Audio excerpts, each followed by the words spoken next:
Там, где не работают радиоволны, а необходимо передавать разного рода информацию, в том числе и конфиденциальную, на помощь приходит лазерный луч. По этому лазерному лучу уходит вся информация, которую мы набрали на клавиатуре. То есть любая информация. Это может быть и изображение, это может быть и текст, и так далее. А в отличие от узконаправленного лазерного пучка, связь на рассеянном излучении имеет серьезные преимущества. Подслушать разговор со стороны, как в случае с радиодиапазоном, уже не получится. И само послание может быть одновременно отправлено нескольким адресатам. Когда источник лазерного излучения направляется как бы произвольно, а приемник излучения, он наблюдает лазерный луч сбоку. И оказывается, вот эта связь тоже может существовать за счет рассеяния. Может много других приемников стоять. И они могут получать, например, мою команду направо, и все повернулись направо, например. Полвека в атмосфере. Эти кодовые слова мы отправили в качестве послания на приемный мобильный пункт, который расположился почти в километре от компьютера. Здесь нас уже ждали молодые ученые института, которые наравне со старшими коллегами участвуют во всех этапах исследований. И вот результат. Кроме текста можно передать и другую, например, визуальную информацию. Максимальная дистанция около 200 километров. Замечу, что лазерный луч при этом может работать и в режиме ультрафиолета, а это значит, что его просто не будет видно. Для МЧСовцев, для пограничников она может быть очень полезна. Во-первых, в радиодиапазон заглушен, и можно передавать информацию или команды управляющие некоторым роботам, например. Сегодня ученые института экспериментируют не только с передачей информации по воздуху. Их исследования показали, что такая оптическая связь на рассеянном лазерном излучении может работать под водой и даже подо льдом, что совершенно недоступно для гидроакустики и оптической связи на узконаправленном лазерном пучке. Hi, I'm Dr. Joe Pompey. I'm here at the Media Lab at MIT, where I invented the audio spotlight.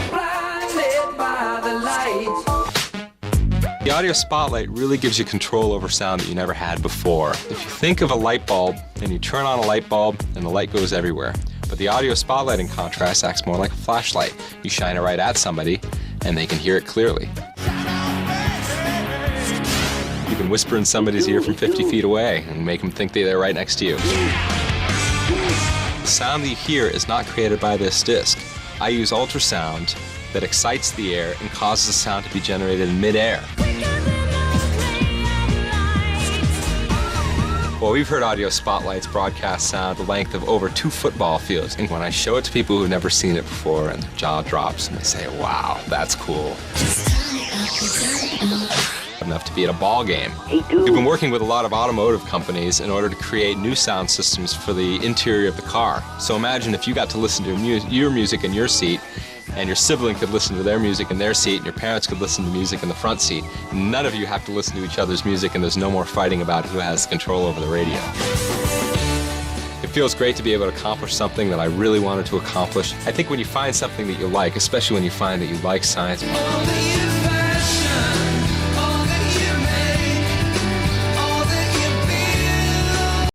Connection number 3. We put the spotlight on channeling high-frequency sound waves to a single pair of unsuspecting ears.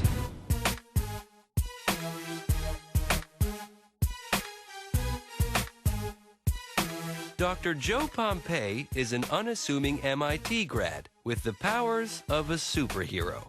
He can whisper directly into the ears of patrons at the local library from way up in the balcony. okay, let's try the guy with the green jacket.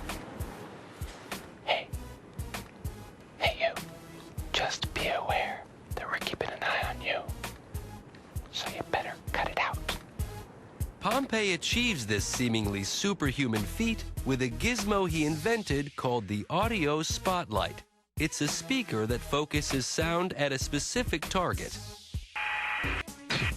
Ultrasound waves are even shorter than Howard Stapleton's high-frequency audio in Connection 2.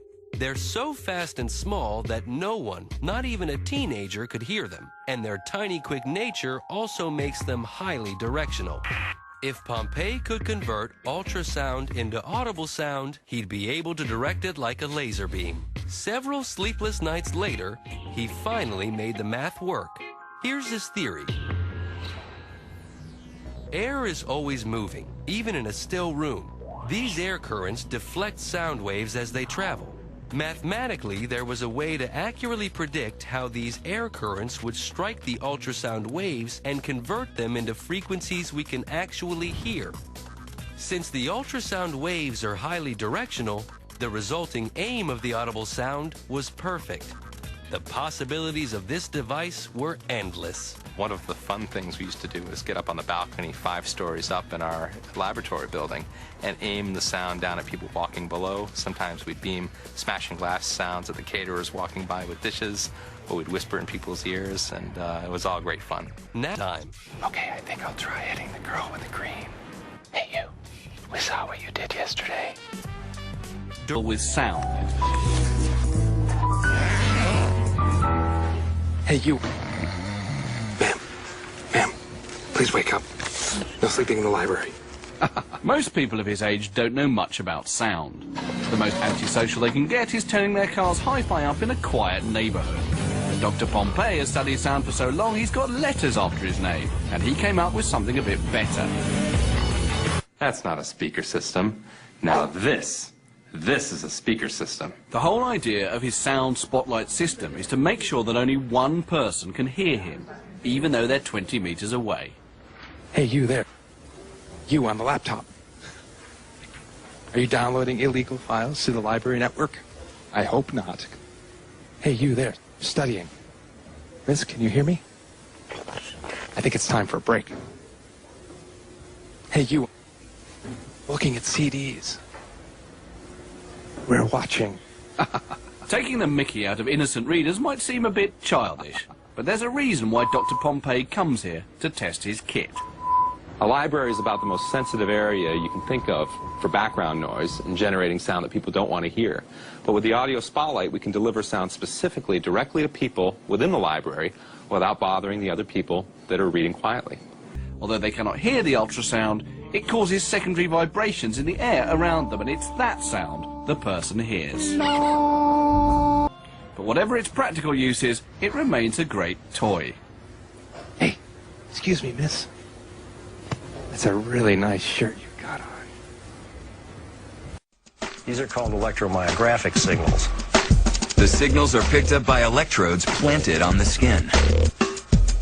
The electrodes basically look like this. They're tiny little pads, much like you have in a doctor's office.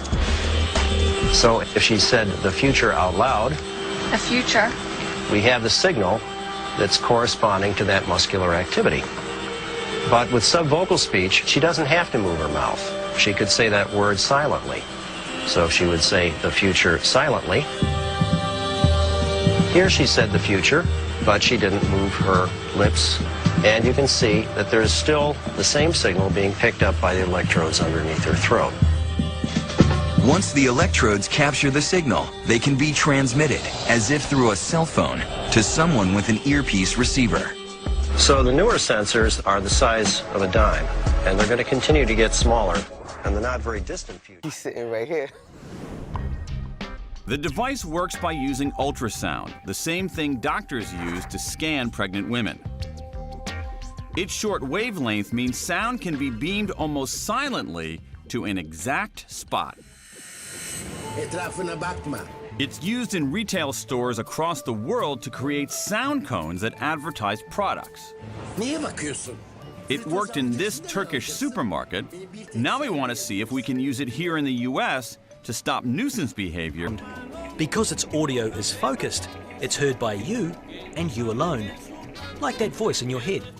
We positioned this device over a floor sticker in store, and when shoppers stood on it, they heard their own private message. No one else heard a thing. Here's how it worked. Hi. You can hear me, can't you? You're the only one. Look around. No one else can. See? Know who I am? I'm that inner voice. I want to talk to you about something. Fair trade. Look at them all. Those bananas in front of you. Which should you buy? I know. And you do too. They're all good bananas. They're the only fair trade ones. So now you know which ones to choose.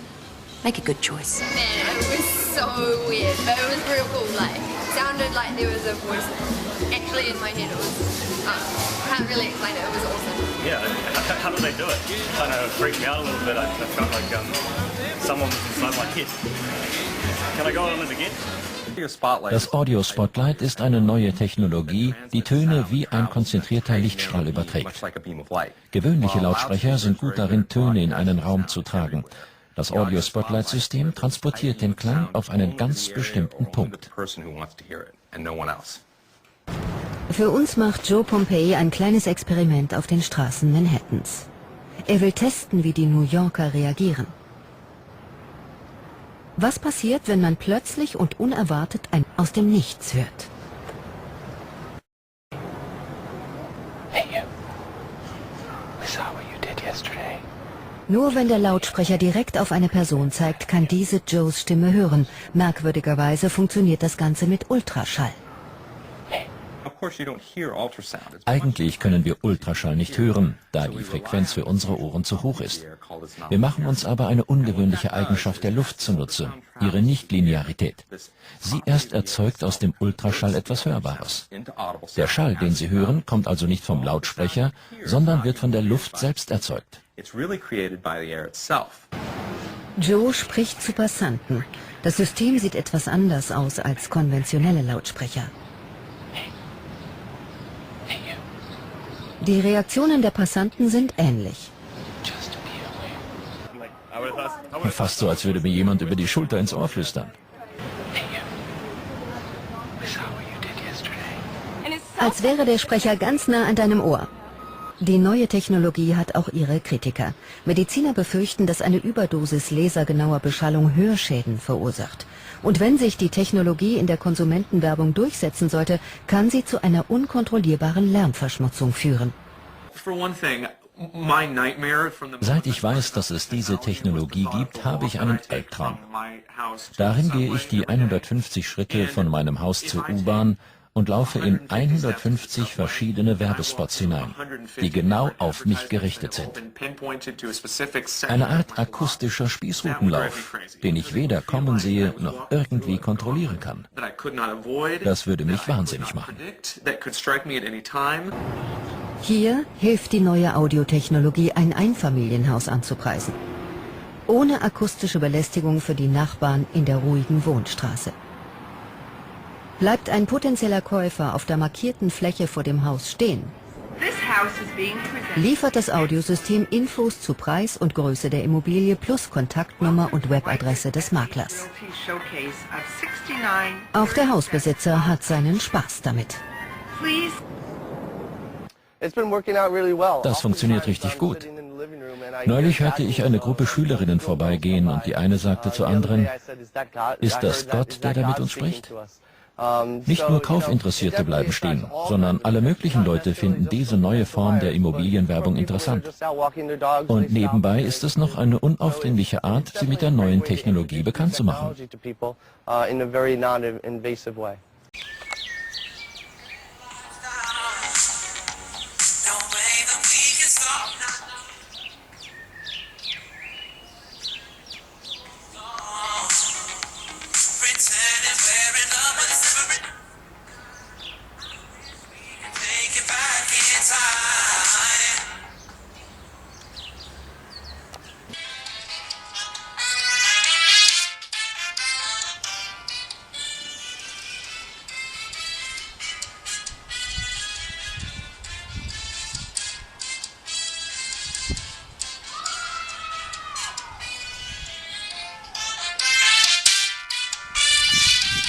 Sound is inside your head.